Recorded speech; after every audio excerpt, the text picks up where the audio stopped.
എന്നതിന്റെ ചുരുക്കം ഇതാണ്. ഹാക്കിമിയത്ത് എന്ന് പറഞ്ഞാൽ അള്ളാഹുവിന്റെ നിയമനിർമ്മാണത്തിന്റെ പരമാധികാരം അള്ളാഹുവിന്. ഏത് രംഗത്ത്?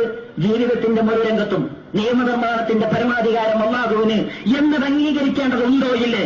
മുജാഹിദ് സുഹൃത്തുക്കൾ മറുപടി കണ്ടെത്തേണ്ടുന്ന, അവിടെ നമ്മളോട് പറയാൻ വേണ്ടിയല്ല, ദീനിയായ ഒരു വിഷയം എന്നുള്ള നിലക്ക് അവർ മറുപടി കണ്ടെത്തേണ്ടുന്ന ഒരു മൗലികമായ വശമാണത്. ഹാക്കിമിയത്ത് അള്ളാഹുവിനാണോ അല്ലേ? പ്രാപഞ്ചിക ഭരണം അള്ളാഹ്ക്കാണോ അല്ലേ എന്നല്ല. അതിൽ അബൂജഹലിനും മുത്തുബത്തിനും ശൈബത്തിനും നമ്രൂദിനും ഒന്നും തർക്കമുണ്ടായിട്ടില്ല. അതിന്റെ അടിസ്ഥാനത്തിൽ ആകാശത്തിലെ ഇലാഹ് മാത്രമല്ല ഭൂമിയിലെയും ഇലാഹ് അവനാണ് എന്ന് പരിശുദ്ധ ഖുർആൻ പറയുന്ന ആ അടിസ്ഥാനത്തിൽ ഈ ഭൂമിയിൽ ഹാക്കിമിയത്തുമായി ബന്ധപ്പെട്ട് ജനജീവിതത്തിൽ ഹാക്കിമിയത്തിന്റെ അധികാരം അള്ളാഹുവിനാണ്.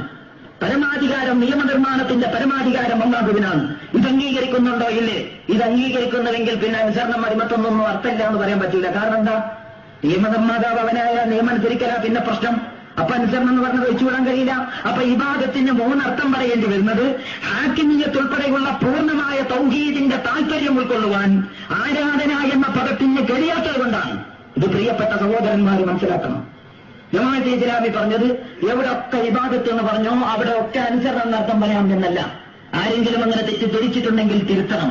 തെറ്റിദ്ധരിപ്പിച്ചുകൊണ്ടിരിക്കുന്നവർ മഹ്ശറയുണ്ട്, പരലോകമുണ്ട് എന്ന് വിചാരിച്ചിട്ടെങ്കിലും അത് പറയരുത്. പച്ചയായിട്ട് KC അബ്ദുൽ മൗലവി റബ്ബിക്കുമാ തുകദിബാൻ എന്നതുപോലെ അദ്ദേഹത്തിന്റെ ആ ഇബാദത്ത് സമഗ്ര പഠനം എന്ന് പറയുന്ന പുസ്തകത്തിൽ പരിഷ്കരിച്ച പതിപ്പിൽ കൂടുതലായിട്ടും ആവർത്തിച്ചുകൊണ്ടിരിക്കുകയാണ്. ജമാഅത്തെ ഇസ്ലാമിയുടെ വാദം ഇബാദത്ത് സമം ആരാധന അനുസരണം എന്നല്ല. ജമാഅത്തെ ഇസ്ലാമി പറയുന്നത് ഇതാണ്: ഇബാദത്തിന്റെ മൂന്നർത്ഥങ്ങളുണ്ട്. മൂന്നർത്ഥങ്ങൾ ഉണ്ടാകണം, എന്നാലേ ഇബാദത്ത് ഉൾക്കൊള്ളാൻ കഴിയൂ. ഇസ്ലാമിലെ അള്ളാഹുവിന് ആവശ്യം, അള്ളാഹു ജനങ്ങളിൽ നിന്ന് ആവശ്യപ്പെടുന്നതൊക്കെയും അവന് കൊടുക്കണമെങ്കിൽ, അതെന്താണെന്ന് ജനങ്ങൾക്ക് പറയുമ്പോൾ തിരിയണമെങ്കിൽ ഈ മൂന്നർത്ഥങ്ങൾ ഉൾക്കൊള്ളണം. ഇത് മൂന്നും അതിന്റെ അഭിവാജ്യ ഘടകമാണ്. ഉടമയാണ് അവൻ എന്ന് സമ്മതിച്ചാൽ പിന്നെ അടിമയായ എന്റെ പണി എന്ത്? لن يستنكف المسيح أن يكون عبدا لله ولا الملائكة المقربون ومن يستنكف عن عبادته ويستكبر فسيحشرهم إليه جميعا.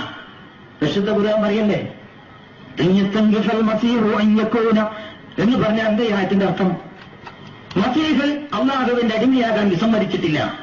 അതുപോലെ തന്നെ അള്ളാഹുവിന്റെ സാമീപ്യം നേടിയ മലക്കുകൾക്കും വിസമ്മതമില്ല. ومن يستنكف عن عبادته ആരെങ്കിലും അവനെ ഇബാദത്ത് ചെയ്യാൻ വിസമ്മതിച്ചാൽ, റഷീദുകൾ വരെ അർത്ഥം പറഞ്ഞിരിക്കുന്ന ഉബൂദിയത്ത്, അടിമത്വം എന്ന്. ആരെങ്കിലും അവന്റെ അടിമത്വം സമ്മതിക്കുന്നതിന് വിസമ്മതിച്ചാൽ, അങ്ങനെ തന്നെ വാക്കിൽ അർത്ഥം പറയാൻ പറ്റൂ. കാരണം അബദാകുന്നതിന് വിസമ്മതിച്ചിട്ടില്ല, ഇബാദത്തിന് വിസമ്മതിച്ചാൽ അപ്പൊ പറയും അബദിന് അബദയാബുദു എന്ന് പറഞ്ഞിട്ടുണ്ടെങ്കിൽ, ഇതൊന്നും നാടന്മാർക്ക് ചെയ്യാത്തതുകൊണ്ട് കൂടുതൽ പറയില്ല, ഒറ്റവാക്കിൽ ഞാൻ പറയാം. അബദയാബുദു ഇബാദത്തൻ എന്ന് പറയുന്നതിന് ഉബൂദിയത്ത് എന്ന് പറയുന്ന മൊത്തമില്ല. അബുദയാബുദു എന്ന് പറയുന്ന അബുദ എന്ന സീഗയിൽ നിന്ന്, അഥവാ അതിന്റെ ലാസിമായ സീഗയിലെ ഉബൂദിയത്തുള്ളൂ. വിവരക്കേട് എന്ന് ഇതിനെക്കുറിച്ച് പറയാനുള്ളൂ. അങ്ങനെ വാദമുണ്ടെങ്കിൽ ഇതുപോലെ, ഇതുവഴി എനിക്ക് പറയാനുള്ളത്, അങ്ങനെ വാദം ഇനിയുമുണ്ടെങ്കിൽ ഇതുപോലെ പരസ്യമായിട്ട് ജനങ്ങളോട് പറ. എങ്കിൽ ആധികാരികമായ അറബി ഡിക്ഷണറികൾ അബദയഅബുദു ഇബാദത്തൻ ഉബൂദിയത്തൻ ഉബൂദത്തൻ എന്നിങ്ങനെ പറഞ്ഞതിന്റെ വ്യക്തമായ രേഖ നമ്മൾ വായിച്ചു കേൾപ്പിച്ചു തരാം. ഭാഷാപരമായിട്ട് വിവരമില്ലെങ്കിൽ ഡിക്ഷണറി നോക്കാൻ വേണ്ടത്. മുഞ്ചിവിൽ വരെ അർത്ഥം കൊടുത്തിരിക്കുന്നു അബദയഅബുദു ഇബാദത്തൻ ഉബൂദിയത്തൻ. അപ്പോ അബദ എന്ന വാക്കിന് തന്നെ ഉബൂദിയത്ത് അഥവാ അടിമത്തം എന്ന അർത്ഥത്തിൽ അതിനൊരു ക്രിയാരൂപമുണ്ട് എന്ന് മനസ്സിലാക്കണം. അതിനാൽ അങ്ങനെ ഒന്നും രക്ഷപ്പെടാൻ കഴിയുന്നതല്ല വിഷയം. അപ്പോ ഈ മസീഹ് അള്ളാഹുവിന്റെ അടിമയാകുന്നതിന് വിസമ്മതിച്ചിട്ടില്ല, മലക്കുകളും വിസമ്മതിച്ചിട്ടില്ല. ആരെങ്കിലും അവന്റെ അടിമത്വത്തിന് വിസമ്മതിക്കുന്നുവെങ്കിൽ, നമ്മൾ അർത്ഥം പറയും ആരെങ്കിലും അവന്റെ അടിമത്വത്തിന് വിസമ്മതിക്കുന്നുവെങ്കിൽ. എളുപ്പമുള്ള അർത്ഥം ഞാൻ ചോദിക്കട്ടെ, ഇങ്ങനെ മലയാളത്തിൽ അങ്ങനെയല്ലേ സംസാരിക്കല്? നിങ്ങൾ രാവിലെ 8 മണിക്ക് ഇവിടെ വരണം. ഒരാളോട് പറയാം, നിങ്ങൾ രാവിലെ 8 മണിക്ക് ഇവിടെ വരണം. നിങ്ങൾ കുളിക്കാതിരുന്നാൽ, അല്ലെങ്കിൽ നിങ്ങൾ നാട്ടിലേക്കാതിരുന്നാൽ, അങ്ങനെയല്ലല്ലോ പിന്നെ പറയാം. നിങ്ങൾ രാവിലെ 8 മണിക്ക് ഇവിടെ വരണം, നിങ്ങൾ വരാതിരുന്നാൽ. ഇതാണ് സംസാര ഭാഷ. അതുകൊണ്ട് ആ രീതിയിൽ അടിസ്ഥാനപരമായും ഭാഷാപരമായും യുക്തിപരമായും പ്രായോഗികമായും ഇബാദത്തിന്റെ ഒരു ഇനത്തിൽപ്പെടുന്നതാണ് അടിമത്തം എന്ന് പറയുന്നത്. അപ്പൊ ചോദിക്കും, എനിക്ക് അടിമണ്ടായിരുന്നില്ലേ ചുരുക്കായിലെ? അത് വേറെ വിഷയമാണ്. ഇൻഷാ അല്ലാഹ് ഈ സംസാരത്തിന്റെ അതിന്റെ ഏതെങ്കിലും ഒരു പോയിന്റിൽ വെച്ച്, യുക്തമായ സന്ദർഭത്തിൽ വെച്ച് അതിനെക്കുറിച്ച് പറയുന്നതാണ്. അടിമ ഉണ്ടാകാം. യഥാർത്ഥ ഉടമ ആര് എന്ന് അംഗീകരിച്ചതിന് ശേഷം, ആ ഉടമയുടെ അടിമത്തം സമ്മതിച്ചതിന് ശേഷം അതിന്റെ കീഴിൽ നിങ്ങൾക്ക് അടിമയാകാം. വേണമെങ്കിൽ ഇപ്പൊ തന്നെ പറയാം, അതിന്റെ കീഴിൽ നിങ്ങൾക്ക് അടിമയാകാം. പക്ഷെ അങ്ങനെ അടിമയാകുമ്പോഴും എന്റെ അടിമ പഠിപ്പിച്ചതായിട്ട് സഹീഹുൽ ബുഖാരിയിൽ വരെ കാണാം. വേറെയും ഒരുപാട് ഹദീസ് ഗ്രന്ഥങ്ങളിലുണ്ട്. നിങ്ങൾ എന്റെ അടിമ, എന്റെ അടിമത്രി എന്ന് പറയരുത്. നിങ്ങൾ എന്റെ അടിമ, എന്റെ അടിമത്രി എന്ന് പറയരുത്. വലാകിൻ തഖൂലു, നിങ്ങൾ പറയണം ജാരിയത്തി ജാരിയ, ജാരിയത്തിന്റെ ജാരിയത്തിയോ ഫതായോ ഫതാത്തി ഗുലാമി എന്നൊക്കെ പറഞ്ഞു. അബദി എന്ന് നിങ്ങൾ പറയരുത്, അമത്തി എന്ന് നിങ്ങൾ പറയരുത്. ഇമാമുല്ല എന്ന് പറയുന്നത് സ്ത്രീകളെ വിശേഷിപ്പിക്കാൻ അല്ലാഹുവിന്റെ ദാസ്യകൾ. അതുപോലെ ഇബാദി എന്നത് പുരുഷന്മാരെ വിശേഷിപ്പിക്കാനും മൊത്തം ജനങ്ങളെ വിശേഷിപ്പിക്കാനും ഒക്കെ ഉപയോഗിച്ചുകൊണ്ടിരിക്കുമ്പോൾ അത് തന്നെ നിങ്ങളും പറയരുത്. യഥാർത്ഥ ഉടമ അല്ലാഹുവാണെന്ന് അംഗീകരിച്ചതിന് ശേഷം ഒരു നിർബന്ധിതാവസ്ഥയിൽ അടിമയുണ്ടാകാം. കാരണം ഒരു ഉടമക്ക് കൊടുക്കുന്ന യഥാർത്ഥ ഉടമക്കുള്ള അടിമത്വത്തിന്റെ കീഴിൽ മാത്രമേ ഇത് അടിമയാകുന്നുള്ളൂ. അതാണ് റസൂലുള്ളാഹിന്റെ സമൂഹത്തിലുണ്ടായിരുന്ന അടിമ. അത് യഥാർത്ഥത്തിൽ പരമമായ അടിമത്വമല്ല. പരമമായ അടിമത്വമാണോ? ഞാൻ പറയുന്നു ഇസ്ലാമിക പ്രമാണം വെച്ചുകൊണ്ടത് ഖണ്ഡിതമായ ശിർക്കാണ്. അതുകൊണ്ടല്ലേ ഇവിടെ ശിക്ഷാബ് വായിച്ചു കാദ്യാനികളെ കൈകാര്യം ചെയ്യണം. അപ്പൊ ജമാഅത്ത് രക്ഷപ്പെടുമെന്ന് നോക്കുന്നില്ല. അപ്പൊ കാദ്യാനികളെ കൈകാര്യം ചെയ്യാൻ വേണ്ടിയിട്ട് ഉമർ മൗലവി എഴുതി അദ്ദേഹത്തിന്റെ പേര് തന്നെ ശിർക്കിന്റെ പേരാണ്. ഗുലാം അഹമ്മദി എന്ന് പറഞ്ഞാൽ അഹമ്മദിന്റെ അടിമ. അഹമ്മദ് കോ വന്ദഗീകരണ, അതാണ് അഹമ്മദിനെ അടിമത്വം സമർപ്പിക്കുക. അത് ശിർക്കാണ്. അതുകൊണ്ട് ശിർക്കിന്റെ പേരാണ്. അല്ലാഹുവല്ലാത്തവന്റെ അടിമയാകാൻ പാടില്ല. അല്ലാഹുവല്ലാത്തവരുടെ അടിമയായിക്കൊണ്ടുള്ള പേര് റസൂൽ കരീം സല്ലല്ലാഹു അലൈഹി വസല്ലം തിരുത്തി. അല്ലാത്തവരുടെ പേരുകൾ തിരുത്തിയില്ല. അടിമത്വത്തിൽ അങ്ങനെ ഒരു വകുപ്പ് അപ്പോൾ ഇസ്ലാമിലുണ്ട്. അതുമായി പണ്ഡിതന്മാരുടെ അഭിപ്രായം വായിക്കുന്നതിന് മുമ്പ് ഞാൻ പറയുന്നത്, അടിമത്വം എന്ന് പറയുമ്പോൾ യഥാർത്ഥത്തിൽ ആരാണ് ഉടമ, ആരുടെ അടിമ? അത് ആര്? അല്ലാഹു ഉടമയും ഞാൻ അടിമയുമാണെന്ന് സമ്മതിച്ചതിന് ശേഷം ആ അടിമത്വത്തിനെതിരാകാത്ത ഒരടിമത്വം, ആ അടിമത്വമേ അറേബ്യയിൽ ഉണ്ടായിട്ടുള്ളൂ. കാരണം സഹാബികളുടെ അടിമയായിട്ട് മുസ്ലിങ്ങളായ ആളുകൾ ബന്ധുക്കുന്നു. വേറുള്ളവരുടെ കീഴിലാണെങ്കിലോ നാം അനുസരിക്കാതെ എതിർപ്പ് പ്രകടിപ്പിച്ച് മർദ്ദനം കഴിച്ചതിന്റെ പാരമ്പര്യമേ ഉള്ളൂ. അല്ലാതെ തോട്ടിപ്പണിച്ചത് നിങ്ങൾക്ക് കാണാൻ കഴിയില്ല. കാരണം അവർ ദീൻ പഠിച്ചിട്ട് ഇതിലേക്ക് വന്നവരാണ്. അടിമകളായ ആളുകൾ ആദ്യം വരാൻ തന്നെയുള്ള കാരണം ഇത് അംഗീകരിച്ചു കഴിഞ്ഞാൽ പിന്നീട് കേവല ഉടമകൾക്ക് നിലനിൽപ്പില്ല എന്ന തിരിച്ചറിവും യാഥാർത്ഥ്യബോധവുമാണ്. അതുകൊണ്ട് അതാണ് ഒന്നാമത്തെ സംഗതി, അടിമത്വം എന്നതർത്ഥം. രണ്ടാമത്തെ നമ്മൾ പറയുന്നു അനുസരണം. എല്ലാ ഇബാദത്തും എന്ന് പറഞ്ഞോട്ടും അനുസരണം എന്ന് ജമാഅത്തെ ഇസ്ലാമി വാദിച്ചിട്ടില്ല. ജമാഅത്തെ ഇസ്ലാമിയുടെ വാദം ഇതാണ്. ഇബാദത്തിന്റെ മൂന്നർത്ഥങ്ങളുണ്ട്: അടിമത്വം, അനുസരണം, ആരാധന. അറബി ഭാഷാ ഡിക്ഷണറികളിൽ ഈ അർത്ഥമില്ലെന്ന് പറയാൻ വകതിരിവുള്ള ബുദ്ധിക്ക് വകതിരിവുള്ള ഒരു മനുഷ്യനും ധൈര്യപ്പെടുകയില്ല. ഭാഷയിലുണ്ടെന്ന് പറയാൻ. അപ്പൊ ഭാഷകളുണ്ടെന്ന് സമ്മതിച്ചു. അല്ലെങ്കിൽ സമ്മതിക്കാൻ നിർബന്ധിതരായി യാഥാർത്ഥ്യം കൊണ്ട് അവസാനം ബോധ്യം വന്നു.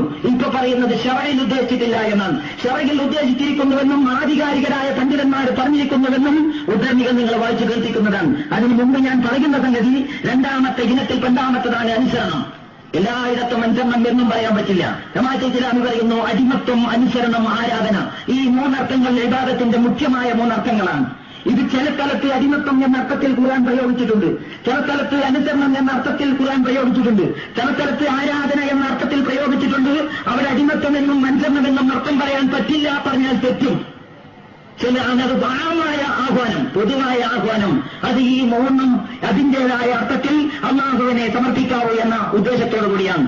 ഇയ്യാക നഅ്ബുദു എന്ന് പറഞ്ഞാൽ ഏതർത്ഥത്തിൽ അല്ലാഹുവിനെ ഉടമയായി കാണുന്നുവോ, ഏതർത്ഥത്തിൽ അവൻ അനുസരിക്കേണ്ടതുണ്ടെന്ന് മനസ്സിലാക്കുന്നുവോ, ആ അർത്ഥത്തിൽ വേറൊരു ഉടമയും വേറൊരു അനുസരിക്കപ്പെടേണ്ടവനും ഇല്ലെന്ന് ഉറപ്പിച്ചു പറയുന്നതാണ് ഇയ്യാക നഅ്ബുദു എന്ന് പറയുന്നത്. അങ്ങനെ ഉലമാക്കന്മാർ വിശദീകരിച്ചു. മൗദൂദി സാഹിബും അത് തന്നെയാണ് പറഞ്ഞിട്ടുള്ളത്.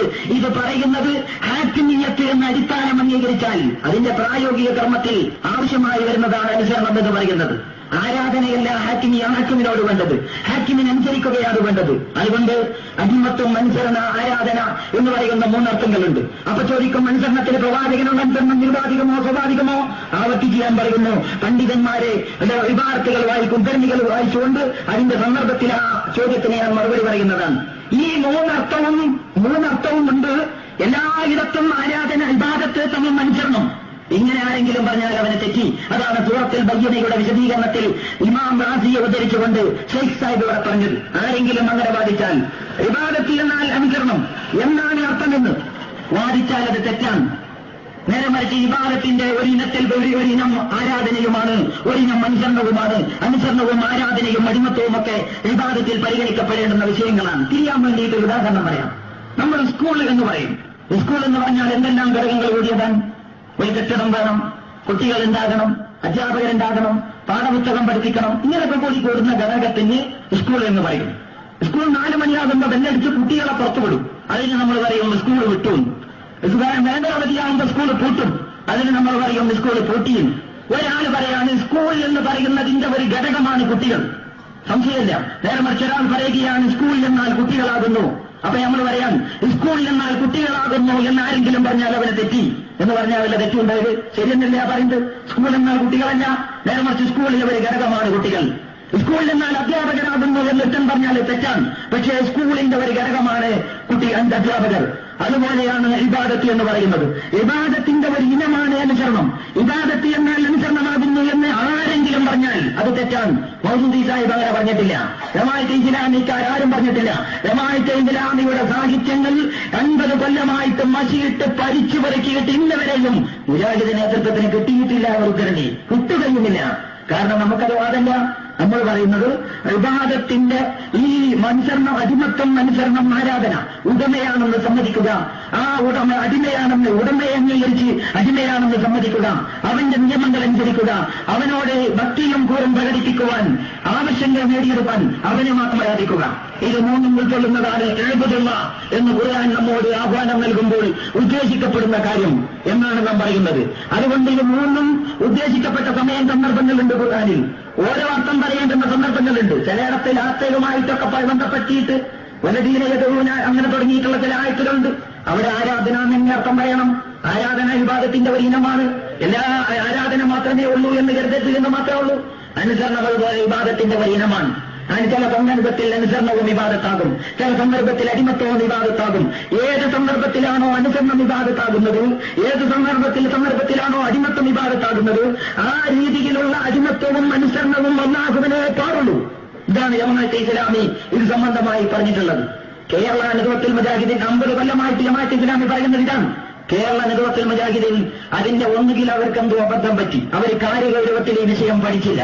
പഠിക്കുന്നതിന് മുമ്പ് പറഞ്ഞുപോയി. ലോകത്താരും അങ്ങനെ പറഞ്ഞിട്ടില്ല. വിശേഷിച്ച് ഉമർ മൗലവി, എനിക്ക് ഈ ഉമർ മൗലവിയോട് ബഹുമാനാകാനുള്ള കാരണം ജമാഅത്തെ ഇസ്ലാമിയെ പ്രചരിപ്പിക്കുന്നതിലും ജമാഅത്തെ ഇസ്ലാമിയിലേക്ക് മുജാഹിദ് പ്രവർത്തകരെ അടുപ്പിക്കുന്നതിലും ഈ മനുഷ്യൻ പറയുന്ന ഒരു അന്തല്ലാത്ത കാര്യമാണല്ലോ എന്ന ഒരു ചിന്ത ഉണ്ടാക്കുന്നതിനും ഉമർ മൗലവിയുടെ സേവനം എടുത്തു പറയേണ്ടതാണ് എന്നതുകൊണ്ട് അദ്ദേഹത്തെ കൊണ്ട് നമുക്ക് പ്രയോജനമുണ്ടായിട്ടുള്ളൂ എന്ന് മനസ്സിലാക്കുന്ന ആളാണ് ഞാൻ. വിശേഷിച്ച് ഇപ്പൊ ഈ പരിപാടി ഇത്ര ആളുകളോട് ഒന്നിച്ചുകൂടി ശിക്ഷാരിയും സംസാരിക്കും. ഇനിയും ഇത്രയും കാര്യങ്ങൾ പറഞ്ഞു, കുറച്ചും കൂടി പറയാനുണ്ട്. ഇതൊക്കെ കേൾക്കാൻ ആളുകൾക്ക് അവസരം കിട്ടിയത് ഇങ്ങനെയൊക്കെ ആളുകൾ ചിലപ്പോൾ ഉണ്ടാകുന്നത് കൊണ്ടാണ്. നമ്മുടെ കാര്യം നമ്മെ കൊണ്ട് പഠിപ്പിക്കാൻ, നമുക്ക് ജനങ്ങൾക്ക് പഠിപ്പിച്ചു കൊടുക്കാൻ ഒരു കാരണം അവരുണ്ടാക്കും. നമ്മളൊന്ന് തിരുത്തിയിട്ട് ശരിയാക്കി കൊടുത്താൽ മതി. ഒരു സേവനം ചെയ്തുകൊണ്ടിരിക്കുന്നു, നിങ്ങളുടെ സേവനങ്ങൾക്ക് നന്ദി എന്ന് പറഞ്ഞ്